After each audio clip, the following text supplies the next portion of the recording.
you've got to drive, I don't have the exact number. It's something I read about 30 or 40,000 kilometers for the Tesla to actually become carbon neutral.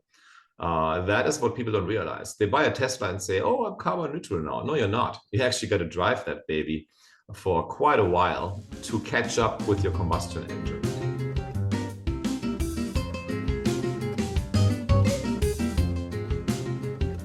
Hi, this is Wilson.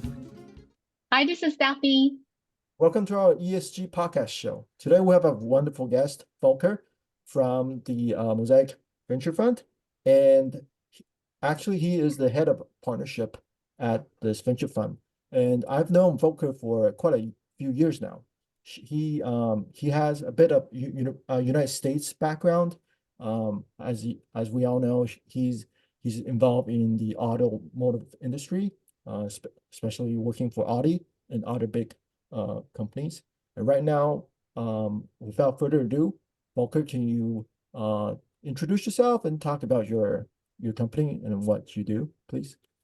Yeah, Wilson, definitely. Thanks for inviting me. And you're right, I have a bit of USA background, even though I work with the German car firms. I have lived in San Francisco for the last 28 years, but I actually established my first company in Taiwan in 2011. And I have not stayed in Taiwan since 2011, but in and out. And the last couple of years, I have spent most of my time in Taiwan as we are scaling our business. And we created another company here in 2019 called Mosaic Ventures Lab.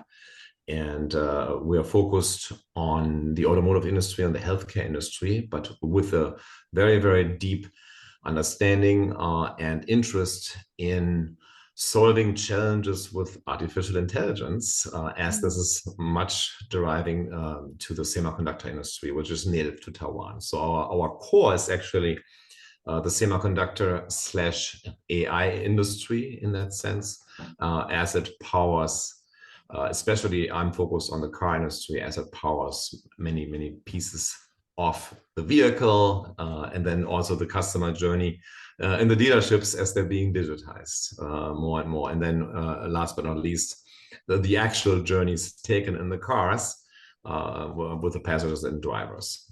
Yeah, I want to dive more deeper into the AI part, because we all know Tesla, we can drive Tesla, it's an electric car, it's pretty futuristic, but most people don't know what AI component is in these futuristic cars, because self-driving isn't on the street yet, like in terms of mainstream adoption. What would be your vision in terms of how to apply AI into the automotive industry? Yeah, that's obviously a very broad and good question, and you can divide the vehicle into its different components. And the vehicle, before it turned into an EV, used to have a lot more components than the EV, because the engine is just much simplified.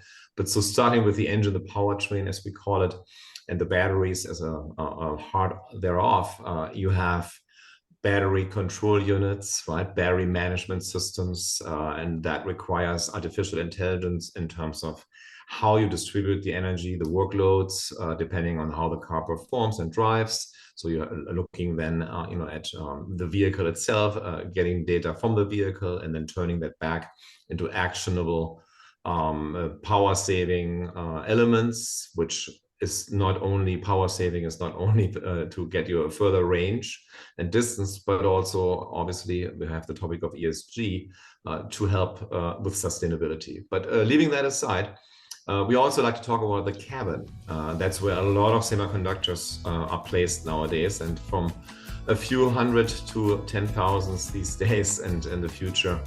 Right, the car now of today has maybe 100 million lines of code. That's a lot more than a Boeing 737 or even 747 have. So the car of today has a lot more software code that's required to make it work in comparison to an airplane. So it's pretty fascinating. The self-driving, the autonomous vehicle.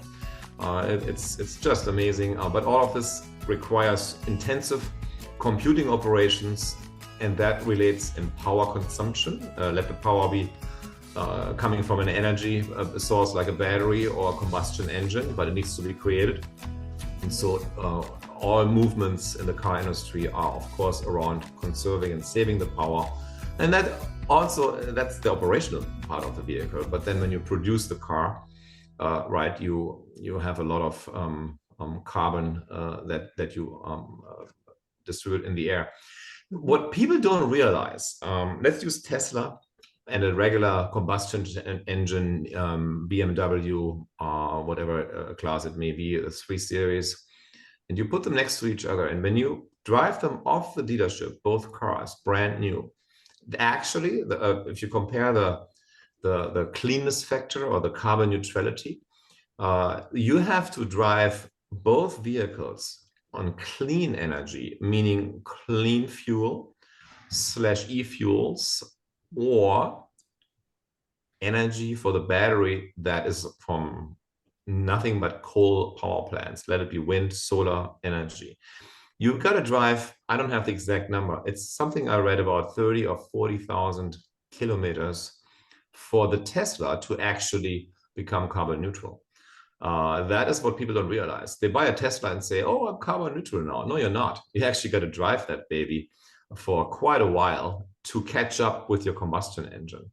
So it's all relative when we talk about ESG. It's, it's misused and abused and overused, the term. It's critical. We all open the windows and see the climate disaster. February was the worst month on record in terms of climate history, I believe. I just saw that today, the news, this February 2024. So we got to do something, and we're doing something. So you have, back to the car, you have the actual powertrain and operating and moving the car, and then you have the enjoyment part, the cabin intelligence that requires a lot of artificial intelligence, how you deal and interact with the driver monitoring systems, and entertainment. What do you want to be served? What type of music? And nowadays, ChatGPT, generative AI. Yeah. Whisper API, you can talk to the car and reply in chat. Exactly. I'm very fascinated how semiconductors can be married into the AI component in a car, because semiconductors they optimize emissions, as I know. So it's a sustainable component of the car, semiconductors, and the AI is used to help optimize driving or self-driving or recommendation inside the car. How do these two things combine to further your ESG goals, or to further your with all respect, I do have to clarify a little bit.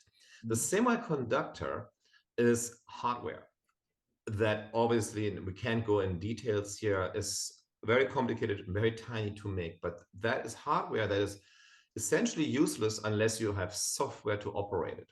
When we talk about artificial intelligence, these are software algorithms that run on the semiconductor chips and more. The chips make up the general processing units and so on and so forth, the CPUs.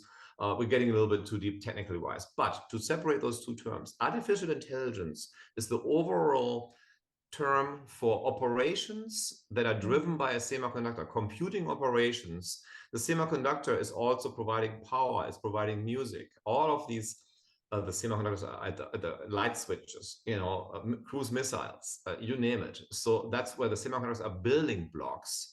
And the software helps operate these and then turn it into actions such as artificial intelligence. And artificial intelligence then, in turn, it uses specialized processing units, specialized semiconductor units, and then artificial intelligence can be utilized from a software perspective to program it to then save energy, or in that way to reduce whatever it is, right? So it's a tool. Artificial intelligence is a tool. Artificial intelligence is not ESG. It is a tool that we put in place in order to have a more sustainable environment. But when you manufacture the semiconductors, you use tons of water, highest purity in water. And Taiwan is surrounded by during the pandemic, I remember being here, and TSI was a water crisis, a water shortage, and they were talking about bringing water on barges from Australia through the ocean to Taiwan. Taiwan is surrounded by water, but they had to actually carry it here in theory. I think it didn't have to play out those plans, but you actually have so much waste and carbon and chemicals that are polluting the environment by creating semiconductors that then are eventually going to power AI to then undo some of that damage. So when we talk about ESG and semiconductors, it's like a circle. Yeah, exactly. You need to actually then think about clean water, and you can use AI algorithms to refine your strategies and build blueprints. But at the end of the day, what I was trying to say is that the semiconductor industry is not by nature a clean industry. Artificial intelligence is not a clean industry because both require energy, and then always, where does the energy come from? People forget that. Right, they're building wind farms in the ocean outside Taiwan. Like a lot of companies from Europe are working with Taiwan companies and so on. Again, and they're creating clean energy with the hopes to have cleaner semiconductors come out of the fabs. Fabs are the factories, the plants that build TSMC, UMC, right, and Global Foundry in the US that actually make these chips. So hopefully this was helpful. Volker pointed out a very pointed point about the greenwashing in the industry, because people think when they buy a Tesla car it's like saving the earth, but actually it's not net zero. It's actually net a lot of very positive. negative, very terribly negative, the batteries especially. So in that sense, we're not actually helping out with the sustainability efforts. We're actually making it worse. So unless you start driving it over time. Exactly. What would be the actual solution to this? Because every human being is car dependent. No matter where you live, a small island, you need a car. Like Russia, big land, you definitely need a car. So how do we reduce this? Like, do we use like solar power? Energy? Well, for one, there's two elements to it. For one is to create clean energy, more clean energy sources, power, water, wind, solar, water, any of those. And secondly, the battery technology, improve the battery technology, reduce the size, less cells needed, cleaner way of manufacturing the batteries, where you can again use artificial intelligence to optimize these processes. But it comes back to the battery. Make better batteries that have longer ranges, longer lifespan, are easier to recycle in the afterlife cycles. That's the problem. The battery is the problem, and so the less carbon credits you use up to create the batteries, create the batteries, then you're actually building a Tesla and putting it on the road without driving it. That is not as carbon negative. The energy sources are really important. And AI can definitely help to find solutions to Yes, exactly. So this is enlightening to me, because semiconductors, I don't know, it created a lot of environmental issues. That little small chip alone can create and it's so tiny we can't even see it, right? It's like nanometers. That's why we can see the TSMC report, how they produce pollution, but how they offset that with a lot of good work for fulfill their ESG and social responsibility. There are billions of components, or not components, billions of elements, billions on one little semiconductor chip. When you think of this car, how many to make this happen? How many chips? How many 10,000s, hundreds? I don't know. Millions of chips are required to actually, use our computers and then transmit this through the internet and so on. I mean, it's just remarkable when you think about it, right? And the carbon credits this call takes, I have no idea. But I know I was at a German car company in their seat innovation center. It was actually at the car brand. I can't say which one. It was one of the luxury brands. And I was talking about sound technologies and integrating them from one of the startups we work with. It's a semiconductor startup that is reusing copper coil, and you don't need copper in the loudspeaker, which saves, again, carbon credits and saves weight and size. And we're talking about a sound bubble and putting it in the seat. So they took me to the seat lab and said, this seat is 6,000 kilograms CO2. I look at the seat and like, wow. So this is how car companies think.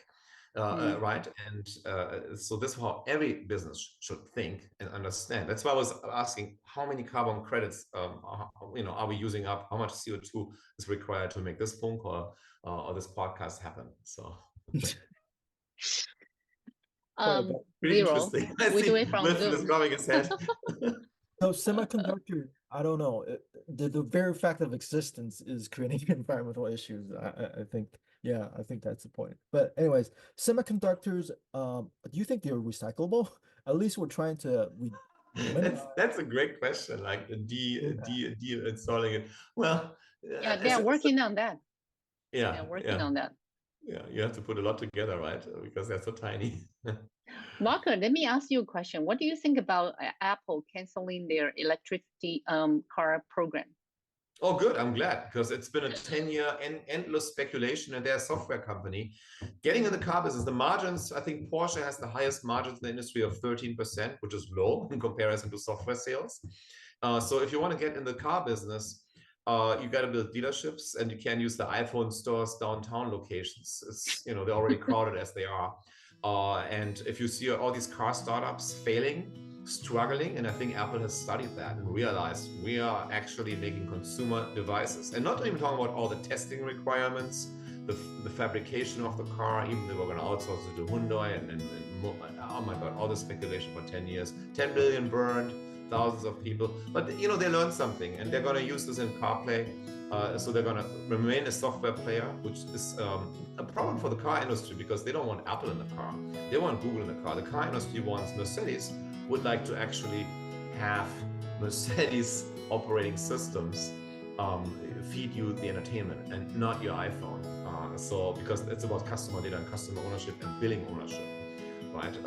So Apple is not going to go away, but it's glad the saga is over. It never made sense. It really never made sense. I'm just worried about the innovation pipeline at Apple.